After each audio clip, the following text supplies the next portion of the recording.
ఒక దీన్ని అంబేద్కర్ గారి భావజాలాలు పునిపుచ్చుకున్నట్లు కాబట్టి ఆ విధమైన కార్యక్రమాలు కూడా చేశారు. సో ఈ రోజు అందువల్ల సమిష్టి కార్యక్రమాలు చేయడం వల్ల కేంద్ర ప్రభుత్వం వెనుకని వేసింది. మనం చేసిన పోరాటాల వల్ల రాష్ట్ర ప్రభుత్వం, ఆనాటి ప్రభుత్వం కానీ ప్రస్తుత ప్రభుత్వం కానీ ఇది ప్రైవేటీకరణకు వ్యతిరేకంగా మా తాలూకా సంఘీభావం ఉంటుందని చెప్పడమే కాకుండా మనతో పాటు డైరెక్ట్ గా వచ్చి అనేకమైన కార్యక్రమాల్లో వారు కూడా పాల్గొనేటట్టు చేయడంలో ఎగ్జిక్యూటివ్ అసోసియేషన్ అలాగే యూనియన్స్ కూడా సఫలీకృతం అయ్యాయి. ఈ సఫలీకృతం అవడంతోనే ఈ రోజు ఆయన అన్నాడు, మోడీ గారు దేశంలో ఎంత అన్నాడు, 420 వచ్చేస్తే మాకు సీట్లు అన్నాడు. ఆ 420 రాలేదు కానీ ఎంత వచ్చింది, 240 వచ్చింది. ఏదైనా మొత్తం ఫిగర్ మారింది. ఫిగర్ 420 అన్నాడు, 240 వచ్చింది. ఈ 240 వచ్చేసరికి ఏంటంటే వాడు పూర్తి మెజార్టీ లేదు కాబట్టి ఆయనకి ఖచ్చితంగా ఆంధ్రప్రదేశ్ గవర్నమెంట్ మీద డిపెండ్ అవ్వాల్సి ఉంది కాబట్టి ఆలోచన చేసే పరిస్థితులు వచ్చారు. కాబట్టి రేపు బడ్జెట్ లో కూడా మాట్లాడతారు ఈ విషయాలు. ఎప్పటికప్పుడు పార్లమెంట్ ద్వారా అందరం కూడా సంతకాలు పెట్టించి అన్ని రాజకీయ పార్టీల చేత ప్రధానమంత్రికి కాగితాలు పెట్టించిన ఆ రోజు స్పందన లేదు.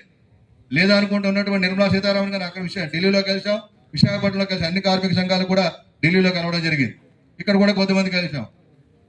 ఈ విధంగా ఎవరు కలిసినా మేము అందరూ చూస్తున్నాం చేస్తున్నాం చెప్పడం తప్ప ఇప్పుడు ఏంటంటే ఒక స్వయాన గతంలో మరి ముఖ్యమంత్రిగా చేసినటువంటి వాడు కుమారస్వామి ఒకసారి కాంగ్రెస్ పార్టీ సపోర్ట్తో వచ్చాడు, ఒకసారి బీజేపీ సపోర్ట్తో వచ్చారు.